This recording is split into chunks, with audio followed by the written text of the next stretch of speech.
பழைய ஓய்வூதிய திட்டத்தை அறிவிக்க வேண்டும் உள்ளிட்ட 10 அம்ச கோரிக்கைகளை வலியுறுத்தி திருவாரூர் வட்டக்கிளை ஜாக்டோ ஜியோ சார்பில் அரசு ஊழியர்கள் ஆசிரியர்கள் ஆர்ப்பாட்டத்தில் ஈடுபட்டனர். திருவாரூர் மாவட்ட ஆட்சியர் அலுவலகம் முன்பு ஜாக்டோ ஜியோ திருவாரூர் வட்டக்கிளை சார்பில் தமிழ்நாடு அரசு 10 அம்ச கோரிக்கைகள் நிறைவேற்றிட வலியுறுத்தி திருவாரூர் மாவட்ட அரசு ஊழியர்கள் ஆசிரியர்கள் கோரிக்கை அட்டை அணிந்து கோஷமிட்டு ஆர்ப்பாட்டம் நடத்தினர். இதில் கோரிக்கைகளாக 2021ஆம் ஆண்டு தேர்தல் கால வாக்குறுதியின்படி பழைய ஓய்வூதிய திட்டத்தை அறிவிக்க வேண்டும், உச்சநீதிமன்ற தீர்ப்பை டெட் தேர்விலிருந்து விளக்கம் அளித்து ஆசிரியர்களை பாதுகாத்திட சீராய்வு மனு உள்ளிட்ட நடவடிக்கைகள் எடுக்க வேண்டும்.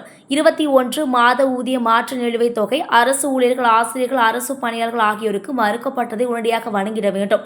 சாலை பணியாளர்களின் 41 மாத பணி நீக்க காலத்தினை முறைப்படுத்திட வேண்டும் உள்ளிட்ட 10 அம்ச கோரிக்கைகளை வலியுறுத்தி ஆர்ப்பாட்டம் நடைபெற்றது. இந்த ஆர்ப்பாட்டத்தின் போது வட்டக்கிளை ஒருங்கிணைப்பாளர் தம்பித்துரை தலைமையில் தொடக்கப்பள்ளி ஆசிரியர் மன்றம் மாநில தலைவர் பேரா ரவி, அரசு ஊழியர் சங்க மாவட்ட செயலாளர் செங்குட்டுவர் மற்றும் நிர்வாகிகள் ராஜ்மோகன், சாந்தி, முத்துவேல், மணிமாறன், சுதாகர், சண்முக சுந்தரம், விஜய் ஆனந்த் உட்பட ஏராளமானோர் கலந்து கொண்டனர்.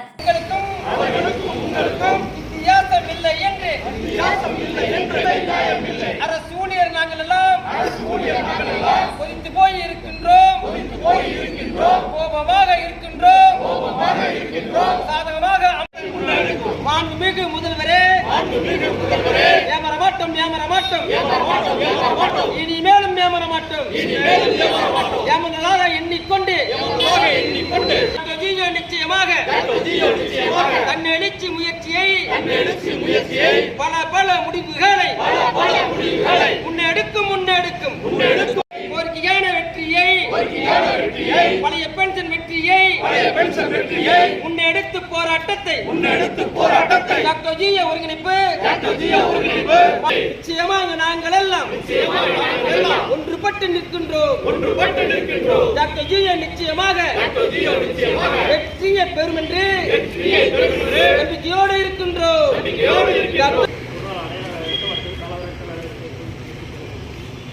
கேட்கறது ஒன்றே ஒன்று தான். 4:30 சட்டமன்ற கூட்டத்தில் குளிர்கால கூட்டத்தில் நடந்துட்டு இருக்கு. செவ்வாய்க்கிழமையிலேருந்து வெள்ளிக்கிழமை வரைக்கும்